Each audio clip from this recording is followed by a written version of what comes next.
जय जय श्री सीताराम जी। हरे काशी विश्वनाथ की जय हो। आशा करते हो आप सब लोग भी बहुत अच्छे से होंगे, ठाकुर जी की कृपा बनी रहे। देखिए, हम लोग तो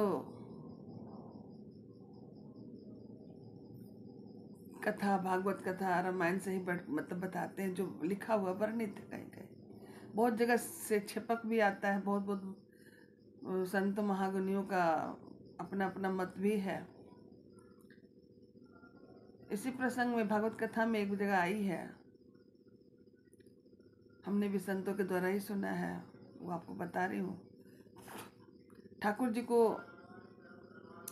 गोवर्धन बड़ा प्यारा, वो वहां से छोड़कर कहीं नहीं जाते हैं। लेकिन उनको राजस्थान के उदयपुर में श्रीनाथन रंगनाथन मंदिर में, श्रीनाथ मंदिर में वहाँ विराजमान होना पड़ा। इसके दो कारण हुए। एक तो हमारी भक्ति की प्रकाष्ठा को पार करने वाली माता मीराबाई, और एक अजब कुमारी थी, अजूबा कुमारी। वो चूंकि राजकुमारी थी, वहाँ के राजघराने की बेटी थी, तो एक बार उनको भी भगवान श्री कृष्ण से बहुत प्यार था। उनको किसी चीज में मन नहीं लगता, तो मेवाड़ की भूमि में न श्री रंगनाथ जी भी विराजे हैं, वहाँ की जो राजकुमारी थी, तो उनको चौपड़ खेलने बड़ा अच्छा आता था। वो चौपड़ खूब खेलते थे। इसके स्वयं को कुछ आता नहीं था, तो वो वहाँ अपने यहाँ वृंदावन में आई, और आने के बाद भगवान से विनती करी, उनकी भक्ति में लीन रहने लगी।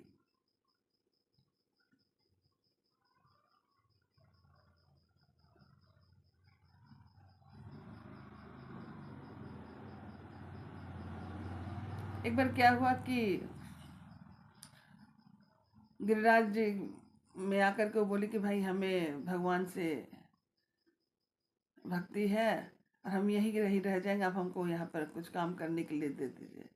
किसी ने बोला कि नहीं भाई, आप क्या करेंगे, यहाँ पर तो सारे मंदिर में ट्रस्टी के द्वारा सब व्यवस्था किया हुआ है, आप यहाँ नहीं, जगह नहीं है, आप मंदिर कथा सुनिए और क्या।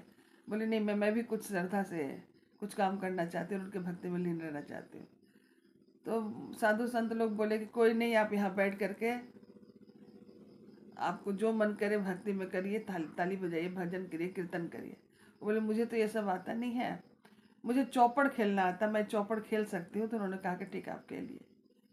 तो राजकुमारी जब तक वहां पर भजन कीर्तन होते थे, तब तक वो अपना चौपड़ बिछा लेती थी और उसके बाद अपना खेलती रहती थी।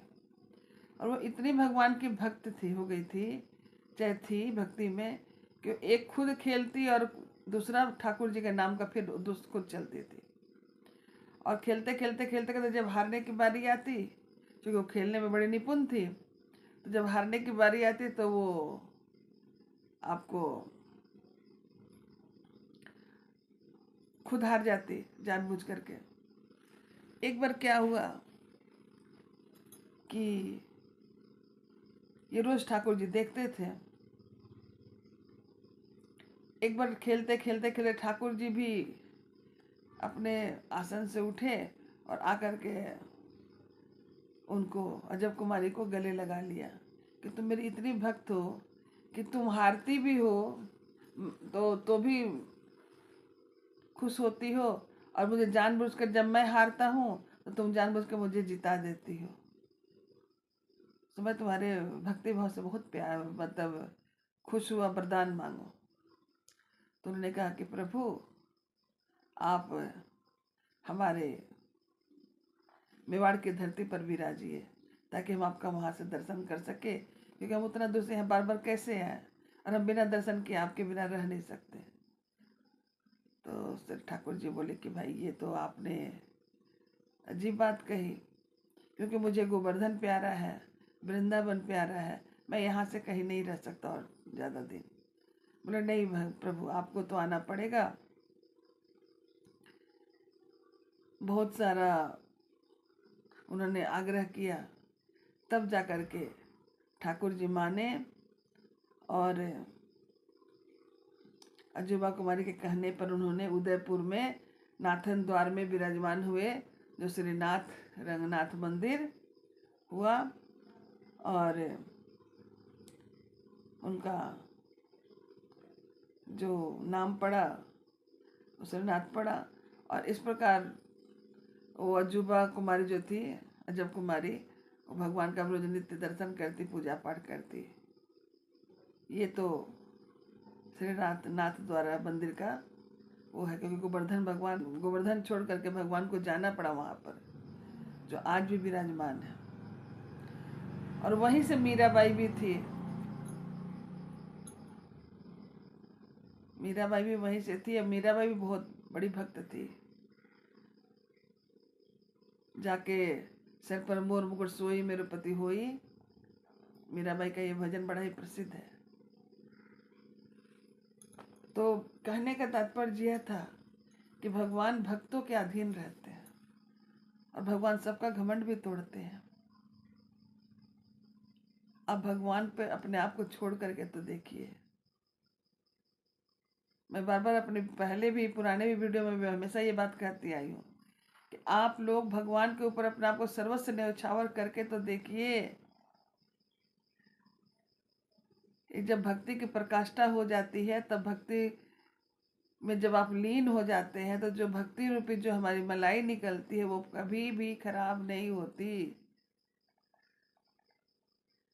दूध गर्म करना, दूध निकालना, गर्म करना, जामड़ डालना, फिर उसको बिलोना, बिलोने के बाद जो नोनी निकलती है बिल्कुल श्वेत, कितना अच्छा देखने में लगता है। ऐसी हम अपने आप को मथेंगे, उसके बाद शोध करेंगे, तभी तो हमारे ऊपर भक्ति की प्रकाष्ठा आएगी। जिस दिन आप ये सोचिए कि जब आप पूजा करते हो या किसी भजन कीर्तन में बैठे हो और आपको लगे कि आपके आंखों से आंसू गिर रही है, ये भगवान के प्रति सर्वस्व न्यौछावर का ये शुरुआती दौर होता है।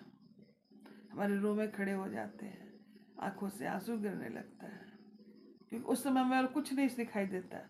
हमें भगवान की ही सारी लीला याद आ रही, उनकी कथा सुन रहे, उसके प्रवचन सुन रहे, सत्संग में बैठे हैं, भक्ति भजन हो रहा है और हम उनके प्रति समर्पित हैं। तो ऐसी भावना आनी चाहिए। जब आप में ये भावना आ जाएगी तो आप प्रभु की तरफ भक्ति में लीन होते चले जाइएगा। फिर आपको ये माया मोह इस सब से कुछ नहीं सोचना है। अब मैं अपने वाणी को विराम देती हूँ, और अगर आप लोगों को अच्छा लगे तो प्लीज़ इसको आप लाइक ज़रूर कीजिए, फीडबैक कमेंट कीजिए, ताकि मुझे उससे खुशी होगी कि हाँ, मैंने जो भी कर रही हूँ वो आप लोगों को मिल रहा है, अच्छा लग रहा है। क्योंकि हम भी तो विप्र हैं, और विप्र को और किसी चीज़ की कामना नहीं होती है। विप्र सीधा रास्ता ही बताता है, धर्म के रास्ते पर चलता है, भटकते हुए को लोग रास्ता दिखाते हैं।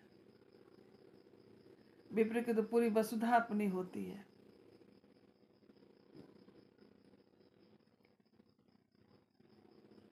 इसलिए इतना मैं ज़रूर आप लोगों से इच्छा रखती हूँ कि आप लोग इसका फीडबैक दीजिए और लाइक कीजिए। देखिए, जो मैं डालती हूँ उसको आप लोग देखिए। मेरे में कोई ताम झाम नहीं है। मैं जो बताती हूँ अपने आप जो मेरे पे बीता है और जो मैं देखी हूँ, सीखी हूँ। हमारा घर शुरू से ही पूजा पाठ वाला है, ससुराल काफ़ी सारे पूजा पाठ वाले लोग हैं।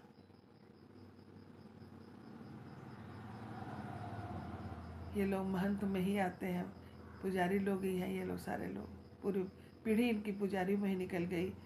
रामचरितमानस का पाठ करना, पूजा और यज्ञ करना, हर कर्म कांड करते हैं ये लोग। इसलिए मैं भी इसी कुल में आई हूँ तो मैं गर्ग गोत्र के उत्पन्न शुक्ला खानदान, लेकिन कम से कम आप लोग इसको देखिए, सुनिए, समझिए कि मैं क्या कहना चाह रही हूँ। प्रभु का, धर्म का, भक्ति का, मोक्ष का मार्ग बता रही हूँ। अब आप कहेंगे कि आप भी तो ले सकती है, तो ये बात बिल्कुल सही है, मैं भी उसी रास्ते पे हूँ। इसलिए वाणी को विराम दे रही हूँ। काशी विश्वनाथ की जय हो। जय जय श्री सीताराम जी हरि। अगले फिर किसी वीडियो में आपसे फिर मुलाकात।